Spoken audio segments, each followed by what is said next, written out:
Cedar smoke twists under a high golden ceiling. Light cuts the air into measured lanes. I stand in the cool seam where shine meets shadow, listening without moving, as voices surge and fall like a tide I do not trust. Names flow across the polished floor as living script. I read them like stress tests: who breaks early, who only pretends to hold. Fault lines glitter, waiting for a fingertip. Most faiths are shells that love the sun. A quiet question turns every head. Consider the man in us. I feel the hall lean toward the answer it expects from me. I offer a different one, a smile that promises arithmetic. Love that lives on comfort is not love. Remove the padding, and you will meet the truth. I ask for the hedge to drop, not his breath, only the buffers that make blessing feel inevitable. Rules draw their borders in the air, clean, bright, necessary. I nod. I have no interest in ending stories, only in stripping them to what they actually are. Permission settles like the pause before music. Nothing shouts. Everything sharpens. The choir resumes its long horizon of sound. I slip backward, swallowed by shadow, satisfied. The hall fades to corridor, then to a sky the color of burned coin. Outside, heat smells of clay and iron, and somewhere far below a town exhales in its sleep. Grain swells in quiet barns. Sheep nose each other in drowsy rows. Laughter threads through a house where oil lamps keep gentle watch. No one senses the draft beneath the door. I walk the old roads no mortal sees. Stones remember footprints I have not made and still recognize. The plan is a chain of small inevitabilities, each link cool in my hand. Before dawn, I pause at the edge of the day to ask myself one last time if the hedge falls. Does love fall too? The question hums like a taut string. Riders gather at the edge of vision, small as gnats against too much sky. Then the field recognizes them. Grain kneels, cattle scatter, and a servant's shout turns into a red vowel that doesn't finish. The boy on the stone forgets how to be tall. One man lives. He runs the ridge path where thorn bushes try to hold his robe. Sandals slap like wet cloth. He counts the things he has to say and discovers numbers were never this heavy. Fire arrives with the politeness of a guest that doesn't knock. A seam opens in the blue, light unrolls. Sheep go white, then nothing. A woman throws water into brightness and makes a scream of steam. The ash-smeared messenger starts his speech before he can see the house. He edits with every breath, fewer adjectives, more facts, something a man can survive hearing without breaking on the doorstep. 3 prongs of dust bloom around a caravan. Camels bawl, then kneel into ropes. A clerk tries to save the ledger with his body and adds his own entry to the ruin. From far off, it looks choreographed. The third messenger spits blood and paper fibers. He tucks his seal into his belt, the smallest dignity not yet stolen. He runs crooked like a kite cut free of its string. At the eldest's house, cousins reach for the same note and laugh at the collision. The wind tries doors, finds the one that answers and wanders room to room as if taking inventory. Beams hum like low music. The table lifts an inch, then remembers gravity. Walls settle into a tilt that becomes a choice. Dust performs its soft magic, making everyone the same color. Silence finds the courtyard before the messenger does. A cup circles itself to sleep.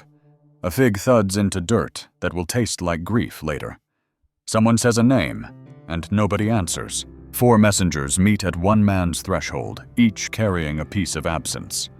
I wait in the unlit corner where the floor is cool. Loss has emptied its pockets. What word is left for the man who must reply? The courtyard holds its breath. 4 messengers stand like fence posts, shoulders, caved eyes lowered.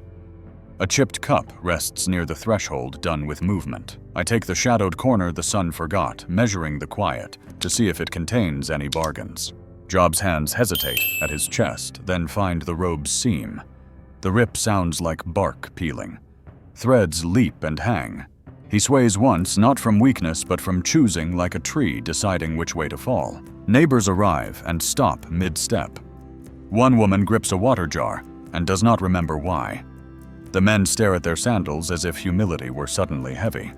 A lamb bleats, offended that silence makes it important. At the hearth, ash waits like an old chore. Job kneels into it, palms flat, and lifts gray across his cheeks. It looks like weather he puts on deliberately. A servant offers a knife. Job takes a shard of clay instead. Hair falls in commas, punctuation, for a sentence no one wants to read. The shard clicks against his skull with each stroke, small rites in a large room. He does not wince. He does not hurry. He finishes and exhales. He lowers himself to the ground with order, not collapse. Forehead to dust, he speaks the math of existence. Empty hands. In empty hands, out gifts between. The courtyard hears it and becomes a different place. I check the air for a curse. None arrives. He blesses the name with the voice people use to close shutters or bank a fire. It is not performance. It is maintenance. The messengers look almost angry at being outlived by a sentence so plain. Lamps open their eyes along the walls. The day shrinks to a soft square. Ash grits under knees. The smell is kitchen sweet and funeral cool at once. I stand very still, refusing to disturb the clean geometry of failure. His wife touches his shoulder and withdraws fingers, unsure what they touched. Her face carries exhaustion like a bruise. I file away the scene. Love that refuses to bargain has made itself inconvenient. Night folds the courtyard. I count remaining instruments and find one waiting with its case closed. Pain without exit. I whisper the old proverb to myself, skin for skin, and taste iron in the words. Before the first star, I leave the wall and the quiet man who blessed instead of bartered. Ash lies calmly where he pressed it. Tomorrow will need a different weather. I intend to bring it. Gold wakes the hall. Incense braids the light. I stand where shadow trims the radiance to a careful edge and wait for the room to finish pretending I am a surprise. We all know why I have come back. Skin for skin, I say, and the syllables land like metal, clean, irreversible. I speak of what men really trade when they are cornered by hurt. Not coins, not titles, not even names. Comfort for breath. An answer draws itself in air, a human outline framed by bright boundaries. Spare his life. This far and no farther. The hall trusts limits. I do too. A game without fences isn't a game. It's boredom. I name my choice, no storm, no sword. I ask for weather that lives inside the hum of raw nerves heat, without flame. Sleep that forgets how. Pain with no theater. Precision, not fireworks. The choir's horizon sound returns. Clerks turn pages.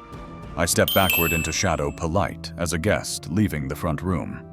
The work I admire never needs an audience. Gold drains into stone along the corridor. The sky outside is ordinary on purpose. Buckets lift. Animals disagree about nothing. A clean day makes a better control sample. Ooze breathes. I match its rhythm and descend. The courtyard holds yesterday's ash like a faint map. The door's hinge sighs and means it. No one notices the colder corner. He sleeps with the careful stillness of someone who earned it. I examine the distance between his rest and the curriculum I intend to teach his nerves. The inches are small. The lesson is long. I hold no malice. It wastes signal. I am weight and witness. If love stands on ache, it stands truer. If it falls, then the fall is data, and I accept it the way a scale accepts an object. I touch nothing. Naming sets the mechanism moving. Tomorrow will arrive with a heat that does not glow. He will count motions like coins and spend none he does not have to. The boundary hangs bright over all of it, spare his life. I agree. Life may stay. I have other questions. Heat gathers on the road to the gate. The ash heap sits like a sleeping animal, ribs rising. Job takes the broken step as if it were assigned. I keep to the narrow shade a wall allows, letting the day teach him in its teacher's voice. Pain opens with small manners. A sting, a tick, a pulse, then grows industrious. Fever warms the edges of thought until edges blur. Chairs scrape in the mind as piety rearranges itself trying to face the door. He picks a pottery shard from gray drift and tests its edge with his thumb. Scrape, pause, breathe. The skin argues in red syllables. He replies in a language made of patience and grit. Flies collect like punctuation. A cobbler passes with a sandal he hasn't finished, stops and nods to the ground. Respect or fear of catching sadness either counts as distance. The beggar from last week studies a cloud and forgets to thank the man who once remembered his name. Dogs circle tasting air. One lies down within arm's reach, a loyalty that costs nothing and feels like a lot. Job strokes its ear with the clean hand and returns to the lesson the shard insists on. His wife brings a cloth wet from the cistern. She lays it on his neck, then says the thing mercy says when it is tired: end this. Let go of integrity. Choose release. She is asking for oxygen in a sealed room. He answers gently. Gentleness should not survive here, yet it does. We received what was sweet, he says, this is bitter. Both came through the same door. The words fall without seeking applause and refuse to curdle into self-pity. He bends again to the work of staying. Ash adheres to sweat. The shard clicks through its small circle. Children edge closer, eyes wide, then run, because running is what their legs remember best. The gate counts witnesses, traitors, shepherds, a clerk who needs a reason. All learn how to look at suffering without staring. The day lowers its light, relieved to delegate to night. I listen for the bargain waking under his breath, and hear only breath. Pain has stripped the room to studs. No deal appears behind them. Tomorrow 7 silent days will arrive like a blanket. For now, he holds. 3 figures crest the road, silhouettes against a noon that forgives nothing. Staff broad shoulders, neat hair. They slow in the way people slow when grief has a radius they can feel. The ash heap brightens under them, like a map remembering its lines. Cloth tears a sound like small thunder. Dust rises, settles in their beards, makes everyone kin to the same field. They sit without asking where. Eyes go low, hands learn how to fold. Job's breathing sets the room's metronome. Flies draft a new nation on the air. A dog chooses the shade of Job's knee and guards it with sleep. The shard rests to triumph. Between strokes, water arrives in 2 cups, one to drink, one to wash. Dignity keeps its rituals even when chairs are gone. Night flips the courtyard to a softer side. Lamps stitch commas along plaster. Eliphaz inhales a sentence, then edits it back to silence. Bildad watches constellations like policy. Zophar counts knuckles, rehearsing arguments that nobody has earned the right to hear. Neighbors set bread and dates within reach and walk away on purpose. Thank you would cost too much. Job nods a nod from another century. His wife tucks a mat into the thin stripe of shade and refuses to let tears make sound. Silence works like anesthesia. First it dulls, then it reveals the wound's exact border. Eliphaz studies wrinkles like marginalia. Bildad polishes a stone into a principle. Zophar's jaw builds a pulpit out of bone. A small crowd gathers and then remembers to be smaller. The 3 make a wall of legs and shoulders, not to keep danger out, but to keep staring out. The dog twitches, chasing a rabbit no one else can see. The 5th day's wind arrives with an attitude cool at first, then mean. Pain sticks to its lesson plan. Job's breathing budgets itself, paying in small coins. The friends look like bowls left out in steady rain, heavier every hour. By the 6th, kindness wants words to hang on and cannot find nails. The arguments assemble in their eyes, courteous tools laid on a clean cloth, cause-effect confession repair. I admire the order and distrust the math. The 7th evening sits down early. Even the gate is tired of being a gate. Job lifts his head, not to speak, but to listen for something he cannot name. 3 friends lean forward. Silence lifts its hands from the wheel. Night scrubs the day from us and leaves a crisp seam of cold. Lamps blink along walls. Hills collect themselves into a single dark shoulder. Job climbs carefully, one negotiated step at a time. I take the margin where the dark has depth, and time keeps its voice low. Behind him, arguments trail like discarded scaffolds. Cause-effect confession, repair, clean tools. with no purchase on fevered skin. The neat friend keeps a sentence in his teeth. The tall one watches the horizon, as if direction were destiny. Wind plays fig leaves like a stringed thing, and numbers the stones with its fingers. A shepherd's lantern wobbles a golden river below. Job sits at the ridge, palms up as if asking the night to weigh them and return exact change. He argues with absence and finds a presence shaped like promise. A ledger no one can cook. A witness that won't take payment. He doesn't preach, he assembles. Hope arrives as carpentry. He says a line about a living redeemer without turning it into a banner. It sounds like remembering a doorway in a house long gone. The words stand up on their own and refuse to be shushed. The broad friend polishes a stone into a rule. The neat one prepares grammar like a small knife. Logic hates being asked to kneel. Job does not see them. He is furnishing a room inside his ribs. With a shard's point, he draws a circle and a road through it. If vindication has feet, it will know where to stand. Below, his wife holds the slope with her body and chooses love that stays at the bottom tonight. Stars multiply like someone unstopped a jar. The wind moves higher, cooler. Job speaks of a witness I cannot buy, of eyes that will one day see what faith only fingers now. He asks not for escape, but for meaning. I keep still. This kind of hope is bad for business. If he is right, then my arithmetic lacks a column. If wrong, the night will compost his vow into silence and feed it to tomorrow. The air far off changes temperature as if a door opened somewhere. The hills rehearse themselves. Job closes his eyes, then breathes like a man who heard a verdict nobody has written yet. I mark the sky for weather. The day flinches. Heat drops its keys. Birds stall mid-idea. Job stands in open ground while his friends gather at the edges, arguments suddenly shy around their owners. I wait where dust begins to think about becoming sky. Wind threads the field from wrong directions at once.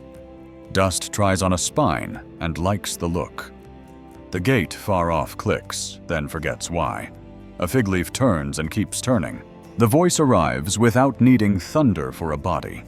It asks where foundations learned their measurements, who stitched the horizon's seam, who told morning where to pour itself. The questions carve daylight into precision. Job listens like a man counting his own pulse after a fall. He tests the rhythm and finds it steady. He raises one hand halfway between shielding and adoring and lets it hover there until the choice dissolves. Eliphaz's staff becomes wood again, which is to say, honest. Bildad's polished stone shines like only a pebble can. Zophar's jaw loosens, forgetting the sermon it rehearsed. Rules look like flat drawings beside a speaking storm. The sea remembers its leash and stops just short of arrogance. Mountains sit up straighter. A hawk rides a pocket of air that did not exist a moment ago. Everything behaves as if watched gladly. The questions keep coming, not to humiliate, but to scale the room. Where were you when light learned its job? Who opens Snow's storeroom? Job answers correctly by not answering at all. I inventory my instruments and discover they are props here. No subtraction helps. No scarcity bites. The voice does not buy, sell, or trade. It shows and showing is sufficient. The column loosens its shoulders. Air becomes ordinary again, but larger on the inside. Dust settles with good manners. Job lowers his face to earth, and the earth feels promoted. Silence returns without being empty. Birds take up their grammar where they left off. The friends look like men who have been unburdened of explanations. I step back and admit to myself that wonder is a poor place to make a living. The town smells like stone after rain, though no rain fell here, only elsewhere. The gate swings, as if relieved. Stalls open wider than necessary. I stand where shadow thins and tally the losses that refused to become definitions. Healing arrives like a polite visitor on time, unannounced. Fever loosens its jaw. Pain forgets a few verbs. Skin rehearses being ordinary and remembers the lines. The ash heap nods at him as at a retired worker. A neighbor's roof needs work. Job steadies the ladder and keeps count of reeds. Young men climb glad to be helpful to someone who once helped them.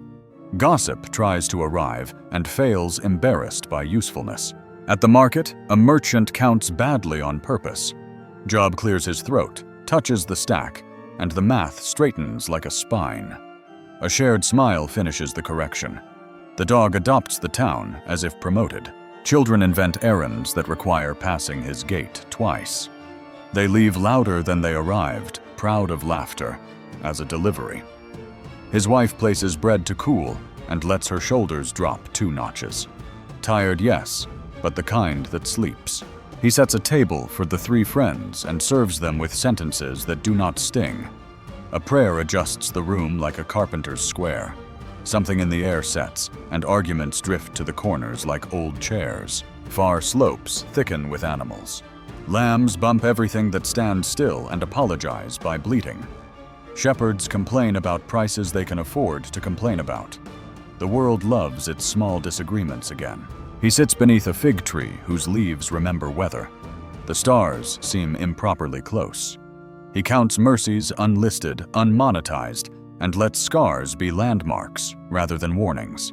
I find that development professionally inconvenient. I listen for rot in the root and hear only water moving. The center that should have hollowed did not. He is less available to certain kinds of trades.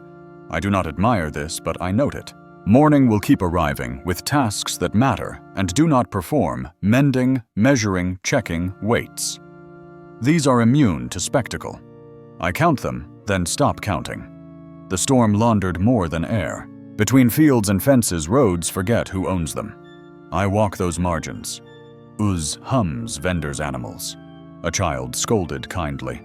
My work likes noise. Noise is leverage. Today, noise is only noise. The old tools sit in my mind like polished knives. Subtraction, delay, absence. I reach and stop. Somewhere a man measures grain for a widow and laughs poorly. The sound does not fracture. I count my wins and find too many. Corruption is drought-resistant. Fear is cheap. Vanity seeds itself. Yet one account refused my arithmetic, and now my books do not close as easily as they once did. Night arrives like a steward who knows every hinge. Lamps trim themselves. Doors lift gently. The gate sighs a friendly syllable. Even the stray dog chooses a post with dignity, old soldier under a new flag. I pass the fig tree where stars once felt close. The house has learned a quieter grammar. Bread cools without flinching. Someone hums a tune with room in it. This is the kind of order I cannot counterfeit. On the ridge, the sky pretends to be ordinary and fails. Ordinary is wholly under different management. I try to sharpen myself on resentment and find the whetstone missing. Here is the confession I do not sign. I envy what I cannot buy. Not livestock or laughter, but center the part that refused me when I emptied my pockets of weather and weight. I do not retire. My office has no door to lock. I will still press where promises thin and find purchase. Many ledgers will balance my way. Some will not. I can live with both. When I meet a house that prays without price, I leave early. Bad market, deep well, rope for strangers. I do not admire it, but I respect the inconvenience. I go on with a new weight under the cloak, call it proof, call it scar. Somewhere a man breathes without bargaining. My craft survives, altered by what it failed to undo.